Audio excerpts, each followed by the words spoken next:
जल्दी से निपटा दो। बोले छत्तीसगढ़ मातारी की जय। ये होगी बात, क्योंकि सबको मिलजुल के काम करना है। और आप लोगों को जो जिम्मेदारी लिए हैं उसमें आगे भी बढ़ना है। आज के इस कार्यशाला में हम सबके बीच में उपस्थित जो पूर्व वक्ता के रूप में मुझे लगता है मैं भी पहली बार इनकी उद्बोधन सुनी हूँ, प्रेरित हुई। छत्तीसगढ़ राज्य बाल अधिकार संरक्षण आयोग के अध्यक्ष श्रीमती वानिका शर्मा जी, हमारे महिला एवं बाल विकास की सेक्रेटरी शमी आबिदी जी, यहाँ पे उपस्थित नंद किशोर जी, मंच पे ट्रेनिंग देने आए हैं आप। ऐसे हमारे दो भाई मंचस्थ अतिथि है। और आज के इस कार्यशाला में आए हुए किशोर न्याय बोर्ड और बाल कल्याण समिति के सभी महानुभाव मैं कहूँगी, क्योंकि सब समाज सेवी के माध्यम से आप लगातार जुड़े रहे हैं। जितना अनुभव आप लोगों को है उतना अनुभव शायद मुझे लगता है मुझे नहीं, क्योंकि देखूं तो सब मेरे से उम्र में बहुत बड़े भी लग रहे हैं और काफ़ी अनुभव आप लोग प्राप्त कर चुके हैं। तो आप सभी को प्रणाम करती हूँ, नमस्कार करती हूँ। आज का ये कार्यशाला वाकई में जब मैं विजिट के लिए निकली थी, हमारी सेक्रेटरी निकली थी, मैं और हमारे विभागीय अधिकारी थे हमारे साथ जो रहते हैं सब, पहला विजिट के दौरान जब हम अलग अलग संस्थाओं पे गए तो ऐसा कुछ विषय आया, हालांकि ये बहुत पहले कर लेना चाहिए था लेकिन चयन हो नहीं पाया था, लेकिन उसके बावजूद भी जनवरी फरवरी मार्च अप्रैल 4 महीने हो गए, उससे पहले कर लेने चाहिए थे। तो ऐसा विषय आया कि बहुत सारे प्रकरण ऐसे हैं जो हमारे बच्चे साल भर से, मतलब 1 साल हो गया है और लंबित है। तो कहीं मन में विचार आया कि ये लंबित क्यों है। हमारी सेक्रेटरी भी संज्ञान में ली इस बातों को, हम सब बात करके तत्काल बैठक का आयोजन किया इस कार्यशाला का। और जहां हम गए थे, कौन सा जिला था? खुर्द था,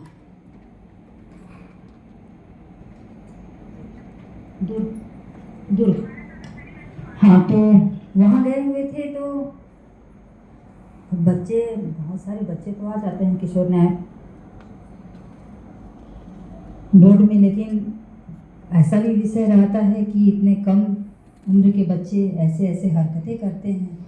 थोड़ी सी मन में तकलीफ होती है, लेकिन उनको देखने के बाद उनकी माँ की ममता कहीं ना कहीं झलक उठती है, दया भी आता है। और कुछ बच्चे ऐसे भी थे जो एक बार तो अनजाने में गलती होती है, लेकिन 2 बार 3 बार ऐसे, 3 बार 4 बार तक के ऐसे हमारे बच्चे थे जो बार बार वही गलतियों को दोहरा के आ रहे थे। तो एक बच्चा स्वयं खुद बोला कि मैडम मैंने तो गलती किया, लेकिन बच्चा हूँ, जिस बातों को बहुत गंभीरता पूर्वक हमारी अध्यक्ष भी, बच्चा हूँ, ये प्रकरण इतना लंबित है, समझ में नहीं आ रहा है। जो बाल संरक्षण किशोर न्याय बोर्ड के जो अभी सदस्य अध्यक्ष आए हुए हैं वो आए नहीं हैं और हमारे समस्या का समाधान अभी तक करवाए नहीं हैं।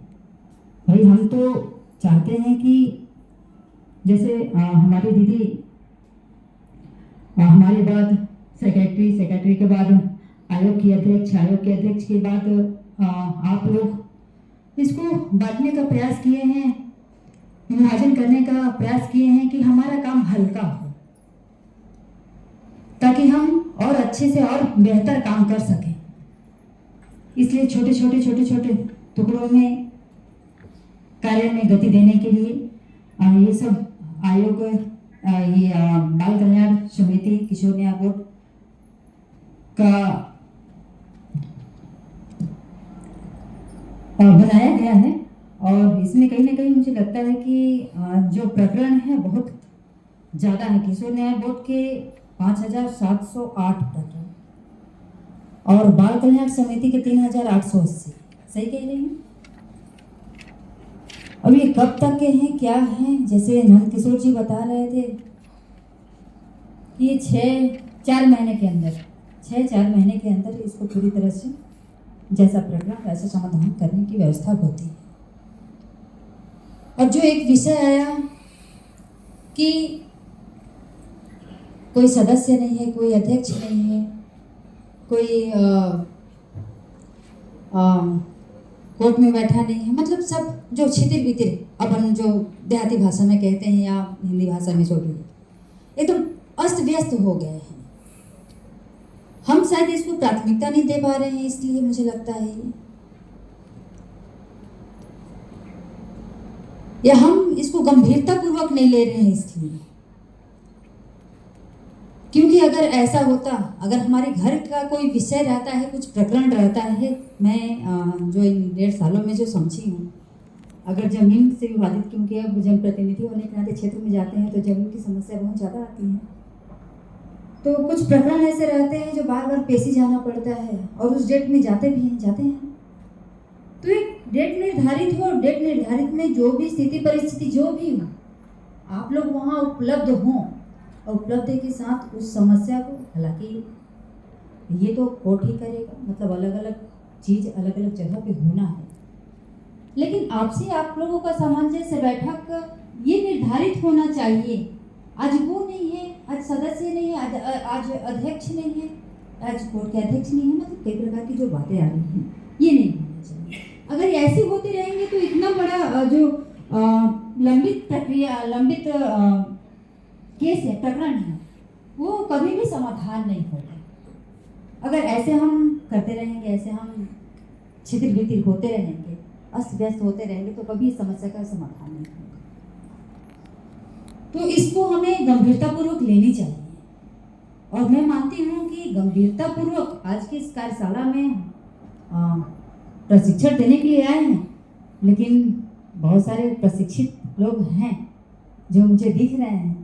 हमारे मनोज जी हैं, काफ़ी दिनों से इस विभाग को संभाल रहे हैं, सदस्य के रूप में, अध्यक्ष के रूप में, ऐसे मिसेज जी हस्बैंड ऐसे कर करके, तो ऐसे बहुत सारे लोग हैं जो डबल रिपीट भी किए हैं। तो आप सभी को भली बातें हर कुछ पता है, लेकिन इसमें आगे बढ़ के कुछ काम करने की आवश्यकता है ताकि ये सब जो प्रकरण है वो कम हो सके। रही बात कि जो बच्चे आते हैं या बच्चे जो अपराध करके आए हुए रहते हैं, तो हम जब उनके समस्या का समाधान, मतलब जो प्रकरण है उनको पूरी तरह से निराधार कर दें, मतलब सब चीज़ सही हो जाए, तो जब उस बच्चे वहाँ 3 महीने, 4 महीने, 5 महीने, 6 महीने रह रहे हैं, है तो हालांकि ये शब्द जो मैं कह रही हूँ वो तो सही नहीं है, अपराध करके ही आए हैं किसी न किसी रूप में, लेकिन ये जब संस्था में रहते हैं तो वहाँ से जब निकले तो हम उन्हें ऐसे माहौल में या उसी के अंदर ऐसे माहौल क्रिएट करें कि जब वो बाहर निकले तो राष्ट्र हित के लिए काम है, समाज के रूप में काम है। हमको ऐसा बनाना चाहिए, हमें सिर्फ अपने काम तक ही सीमित नहीं रहना है, हम उनके प्रति और अच्छा क्या कर सकते हैं ताकि वो बाहर निकल के एक बच्चा संस्कारी भी हो और समाज भावना की प्रेरणा उनमें जागृत हो, समाज के रूप में मतलब एक कार्यकर्ता के रूप में काम भी आए। हमें ऐसे डेवलप करना है बच्चों को। बहुत सारे बच्चे मर्डर करके भी आ जाते हैं, चोरी के रूप में भी आ जाते हैं, कुछ बलात्कार केस में भी आ जाते हैं, तो कहीं ना कहीं तो उनकी मानसिकता जो बनी हुई है उसको दूर करना है। आप लोग, हालांकि ये तो सार्वजनिक मंच है, आधे टाइम मैं अपने विशेष सहायक से बात ही कर रही थी कि ऐसा कुछ करना चाहिए ताकि हम राष्ट्रहित के लिए इनको पूरी तरह से इनके मन मस्तिष्क में भर सकें और अच्छा काम करे वो बच्चा निकल के, फिर उनके मन में ये दोबारा मत आए कि मुझे ये गलत काम करना है। तो हमें ऐसे प्रशिक्षित करना पड़ेगा, और प्रशिक्षित कैसे होंगे वो आप लोगों को विचार करना है कि क्या करना है। हम अगर उन बच्चों को दूसरे के बच्चे या आपराधिक बच्चे मान के चलेंगे तो कभी उनको सुधार नहीं पाएंगे। हम अपने हमारे बच्चे हैं, वो किसी कारण बस मिस्टेक हो गया, लेकिन बच्चे तो अपने हैं। हम पिता के रूप में भी आप लोग हैं, माँ के रूप में भी। माँ की ममता तो वैसे माँ की ममता को कोई गिना नहीं सकता, कितना ज़्यादा रहता है। तो हम अपने बच्चे की तरह उन्हें ऐसा ट्रीटमेंट दें, वहाँ ऐसा शिक्षा दें या ऐसा मन जागृति करें उनके मन की, ताकि वो आगे वहाँ से निकल के ऐसे विचारधारा के साथ जुड़े और वो बहुत अच्छा काम करे। तो ऐसा मेरा मनसा भी था। शायद मुझे लगता है कि पार्ट पार्ट में फिर से अपन बैठेंगे, कुछ आपकी भी बात हो, कुछ हमारी बात हो, हम उनके लिए क्या कर सकते हैं। तो लगातार बैठना होता रहेगा, तो शायद हो सकता है और अच्छे से करके हम दिखाएं। तो ये सब विषय थे और कहीं ना कहीं बाल विवाह पे भी बात हो रही थी। तो बाल विवाह हालांकि ये 1.5 सालों में कम तो हुई है, लेकिन फिर भी अभी भी रुक नहीं रही है। मेरे पास बहुत सारे विषय आते हैं। अब क्षेत्र के होने के नाते क्षेत्र के ही लोग फ़ोन करते हैं कि ऐसा ऐसा विषय है। अब तो पहले थोड़ा सा मनोज जी को परेशान भी करती थी, लेकिन अब विभाग ऐसा मिल गया है कि अब परेशान नहीं कर सकती। तो डायरेक्ट उनको इस चीज़ पे बोला जाता है, बोलती हूँ कि आपने गलती किया है, आप कुछ दिन रुक जाइए, तो फिर विवाह करवाइएगा। नाबालिग बच्चों को क्यों आप ससुराल भेज रहे हैं या विवाह कर रहे हैं। तो इसकी रोकथाम के लिए हमें क्या प्रयास करना चाहिए, क्या जागरूकता अभियान चलानी चाहिए। तो कई प्रकार के ऐसे विषय हैं जो हमें करने की आवश्यकता है। बस आज की इस कार्यशाला में आपका आज दिन भर का कार्यक्रम है और दिन भर के कार्यक्रम में बहुत सारे चीज़ छन के भी आएंगे। तो मैं मानती हूँ कि हमारा ये विभाग बहुत अच्छे से चलने वाला है।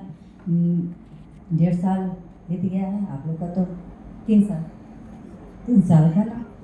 इसी सरकार में बहुत अच्छे से अपने विभाग को प्रगति की ओर ले जाएंगे। इतने ही शब्दों के साथ अपनी वाणी को विराम देती हूँ। बहुत बहुत